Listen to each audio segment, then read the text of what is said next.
What if I told you the South African government just resurrected apartheid-era legislation to decide what race your employees are? And what if I told you this law was repealed 34 years ago, yet the state now wants businesses to use it anyway? And what if I told you this proves the government has no legal way to classify race, so they want you to do the dirty work for them? Let's get into it.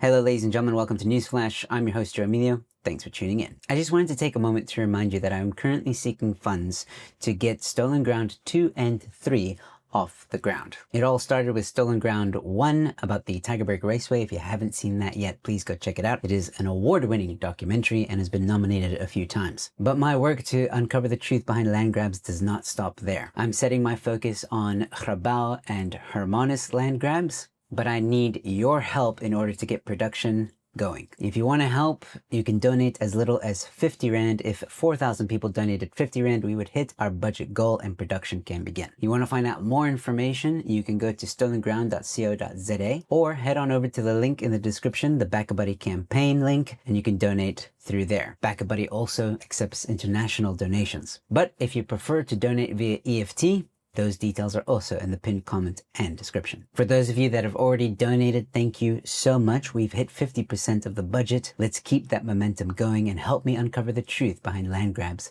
in South Africa. So buckle up, because today we're talking about something so absurd it almost feels like an April Fool's joke. Sakeliga and NEASA have revealed that the Department of Employment and Labor is now instructing employers to use the 1950 Population Registration Act to classify employees by race. Oh shit, here we go again. That's right. The apartheid-era race classification law, the one that the National Party repealed in 1991. The one historians file under, please never do this again. Yeah, that one. The department sent a letter on 5 December telling business owners to use this fossil of an act as a guideline for determining an employee's race. Not because it is legal, not because it's still in effect, no, because the government needs racial data for its Employment Equity Amendment Act, Quotas, and they have absolutely zero lawful method of doing race classification themselves. Instead of fixing the law, they have basically said, hey, private sector, please, classify people for us. We want racial quotas, but we also want to avoid being the ones who push the classification button. Thanks from management. We are fucked. This is all part of the Employment Equity Amendment Act of 2023. You remember that one. The same legislation forcing strict race-based quotas across every sector since September 2025. Targets so intense that some industries expect white male employees' percentages to be as low as 4%. 4%. You could fit that quota in a Toyota Yaris. Meanwhile, Sakeliga and NEASA are dragging the whole thing to the courts because the regulations are vague, contradictory, unconstitutional, and apparently relying on time travel. Let us unpack the insanity. The apartheid government created race classification boards to decide whether you were white, colored, Asian, black, or, well, we'll get back to you. They repealed it because it was morally toxic and legally indefensible. Fast forward 75 years, the ANC government looks to this exact same system and says, yes, perfect, bring it back. But this time, let employers do it so we do not take the blame. I know that I've repeated this every day, but honestly, it's getting a bit ridiculous. This is like banning smoking, then asking restaurants to hand out cigarettes because government is too nervous to be seen holding the lighter. The law requires employers to submit accurate race, sex, and disability data, but employees do not have to self-classify, which means employers are still responsible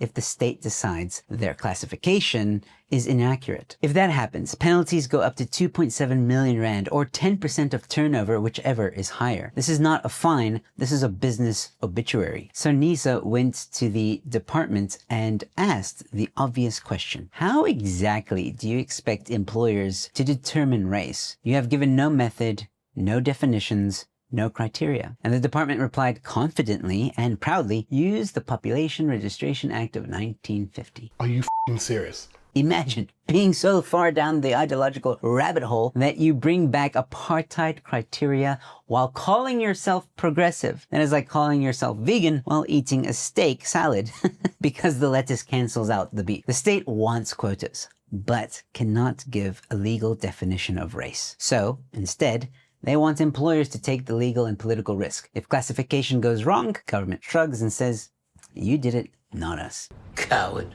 This is not empowerment. This is offloading. This is ideological outsourcing. It is the socialist version of passing the bill at a restaurant you never actually ate at. And what does this mean for everyday South Africans? It means a business owner now has to look at an employee and decide how to classify them according to a law older than colored television. It means HR departments must become amateur anthropologists. It means workers may find themselves arguing about their racial classification with their line manager as if they walked into the world's worst family reunion. It means companies already fighting load shedding, crime, taxes, inflation, and the rand's emotional breakdown must now risk millions because the government refuses to take responsibility for its own racial quota system. And if you thought the quota pressure was bad before, remember, these are enforced percentages.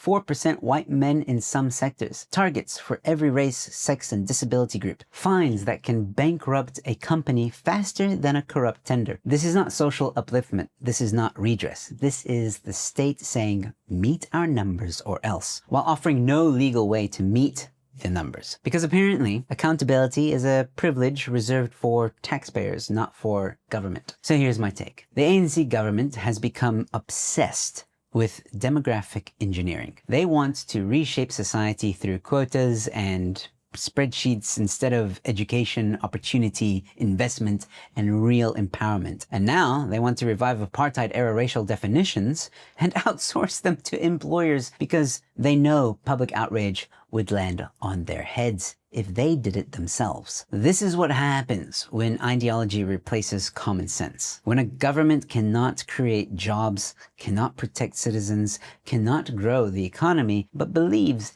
it can micromanage the racial composition of every workplace in the country. A government that relies on apartheid laws to enforce its racial ideology has no moral authority to lecture anyone about transformation. You cannot fight racism by copying its homework. You certainly cannot build a free society by forcing people into categories they did not choose. If your policies only work when businesses act as race classifiers, your policies are broken. A shout out to Sakalicha for fighting the good fight. A link to their press release and more information on this story is in the description below. Support organizations like Sakalicha, organizations that fight for ordinary South Africans, something this government should be doing. Once again, ladies and gentlemen, if you want to help me uncover the truth behind land grabs in South Africa, head on over to the BackaBuddy link in the description and pinned comment. If 4,000 people donated 50 Rand, we would hit our goal. You can find out more information on stolenground.co.za, and if you want EFT details, those details are also in the pinned comment and description. Comment below, let me know